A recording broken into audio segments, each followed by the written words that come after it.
everyone, আজি Sunday special ৰাতিপুৱা দেউতাই ক'লে কলডিল এটা দেখিছো ঘৰতে চিকেন অলপ লৈ আহো নেকি মই বলো ঠিক আছে লৈ আহো কাৰণ চিকেনৰ লগতো কলডিল খাই ভালেই লাগে আৰু দেউতাৰ ডিমান্ড মই পুৰা কৰিবই লাগিব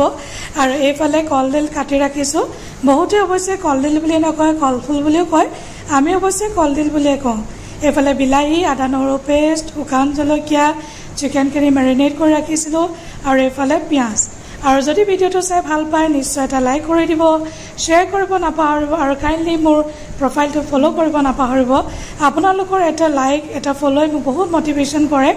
আৰু ভিডিওবিলাক বনাবলৈ উৎসাহ পাওঁ আৰু এইফালে পিয়াজ কিনি দি দিছো পিয়াজ কিনি অকমান ৰঙা হোৱালৈ বাদ চাম ৰঙা হলে অকমান ধুনীয়া হয় কালাৰটো ভাল উঠে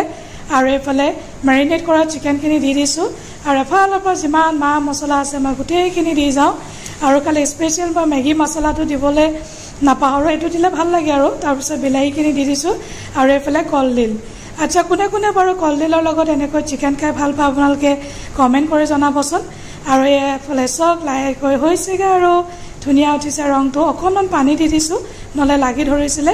একদম সহজ বনাবলৈ ইমান টাফ নহয় আৰু বহুতে টেস্টি হৈছিল খাবলৈ দেউতাইটো বহুত টেস্টি হৈছে বুলি কৈছিলে